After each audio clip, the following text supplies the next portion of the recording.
Hi friends, मैं पूनम स्वागत करती हूँ आपके अपने चैनल यूट्यूबर दोस्त पूनम में। तो फ्रेंड्स, आज के वीडियो में आपसे बात करने वाली हूँ नॉर्मल डिलीवरी के बारे में, क्योंकि आपने अभी देखा होगा नॉर्मल डिलीवरी जो है वो बहुत कम हो रही हैं, सी सेक्शन जो है वो बहुत ज़्यादा हो रही हैं।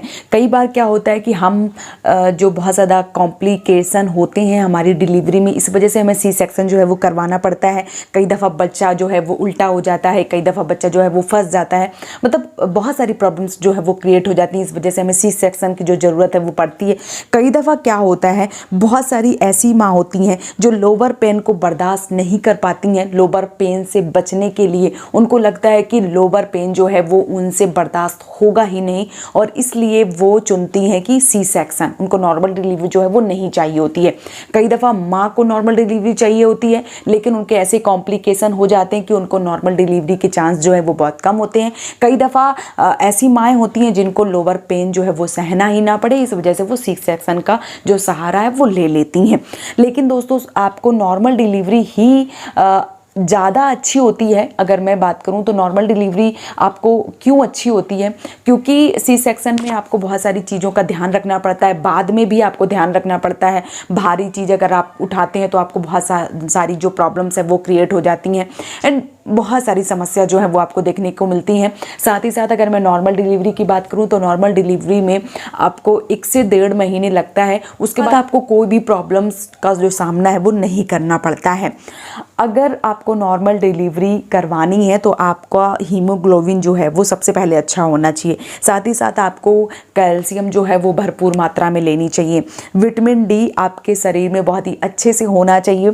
थायराइड जो है वो आपका ठीक होना चाहिए। एक्सरसाइज आपको करना चाहिए अपने डॉक्टर की राय से। आपके डॉक्टर किस महीने में कौन कौन से एक्सरसाइज जो है वो करवाते हैं, अगर वो आप टाइम टू टाइम कर रहे हैं तो आपको चांसेस हैं नॉर्मल डिलीवरी के।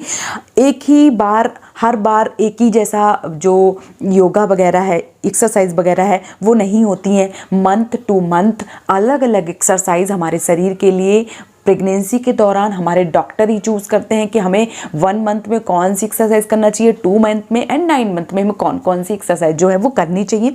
तो ये सारी चीज़ें जो है वो हमारे डॉक्टर ही हमें प्रेफर करते हैं। साथ ही साथ आपको बहुत ही ज़्यादा खुश रहना चाहिए, टेंशन जो है वो बिल्कुल भी नहीं लेना चाहिए।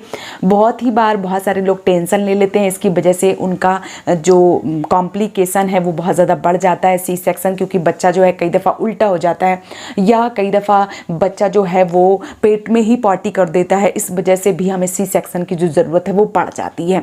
तो आपको टेंशन जो है वो बिल्कुल भी नहीं लेना है, खुश रहना है। जितना टाइम टू टाइम आप खुश रहेंगे उतना ही आपकी प्रेगनेंसी में जो नॉर्मल डिलीवरी के चांसेस हैं वो बढ़ जाते हैं। साथ ही साथ आपको 30 मिनट वॉकिंग ज़रूर करना है, और ये वॉकिंग जो है वो धीरे से, मतलब आप 20 मिनट से 40 मिनट भी कर सकते हैं, लेकिन 30 मिनट तो आप करिए ही करिए। अगर आप ज़्यादा योगा या एक्सरसाइज वगैरह नहीं करना चाहते हैं तो आप नॉर्मल वॉकिंग जो है वो भी कर सकते हैं। इससे भी नॉर्मल डिलीवरी के जो चांसेस हैं वो बढ़ जाते हैं। साथ ही साथ पैरों के बल आपको बैठना चाहिए, डब्लू के आकार में जो बैठना चाहिए। अगर मैं मोटा मोटा आपसे बात करूं तो आपको घर के जो कार्य हैं वो करने चाहिए, खास करके झाड़ू पोछा। दोस्तों, जो हमारी पुरानी माताएं बहनें थी वो इसी वजह से बोलती थी कि आपको चक्किया जैसे जो चक्की होती है वो चलानी चाहिए। अगर इस ज़माने में चक्की नहीं है तो आप थोड़ा बैठ के डब्लू पोजीशन में बैठ के थोड़ा सा पोछा लगाइए, बैठ के थोड़ा सा मतलब बैठिए। अगर कुछ कार्य नहीं करना है तो आप बैठ जाइए। साथ ही साथ थोड़ा सा टहलिए। अगर जीना उतरना चाहती हैं तो बहुत ही आराम आराम से उतरिए। अगर ये सारे कार्य जो हैं वो आप करती हैं, घर के अगर कार्य आप करती हैं, तो आप यकीन मानिए आपकी जो डिलीवरी है वो नॉर्मल ही होगी।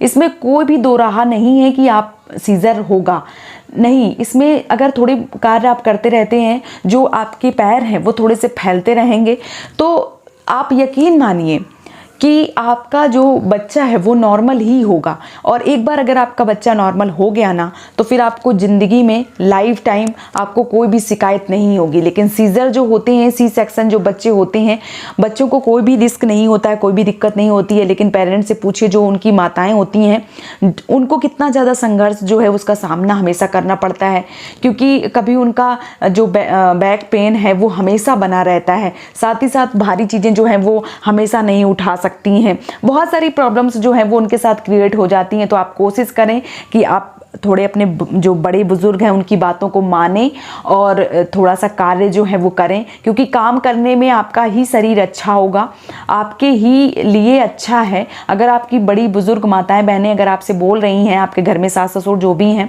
अगर बोल रहे हैं तो आपके अच्छे के लिए बोल रहे हैं। अगर आप अपना अच्छा चाहते हैं तो आप थोड़ा सा काम वगैरह कीजिए, और अगर नहीं चाहते हैं तो वो आपकी मर्जी है। आपको सी सेक्शन करवाना खुशी से करवाइए, ज़िंदगी भर रोना है तो आप ज़िंदगी भर रोइए, है ना। लेकिन साथ साथ में बहुत सारे लोग हैं जो सी सेक्शन के बाद भी बहुत सारे कार्य जो हैं वो कर लेते हैं, उनको कोई भी प्रॉब्लम्स नहीं होती हैं। और साथ साथ में जो जिनका नॉर्मल बेबी हो गया है उनको कभी कभी बैक पेन वगैरह रहता है, तो वो थोड़ा अपने शरीर पे भी डिपेंड करता है कि हमारा शरीर किस तरीके से क्या चीज़ें जो है वो बर्दाश्त कर सकता है।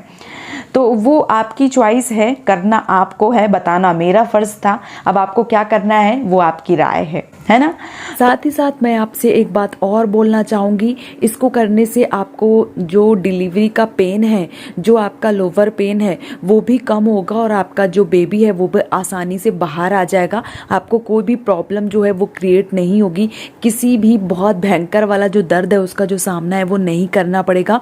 तो आपको क्या करना पड़ेगा, आप ये 8वें महीने में भी कर सकते हैं और 9वें महीने भी कर सकते हैं। आप चाहें तो 8वें महीने से शुरू कर दीजिए या 8.5 महीने जो है वो हो जाने दीजिए, या 9वां महीना जैसे ही स्टार्ट होता है उस तरीके से भी आप कर सकते हैं।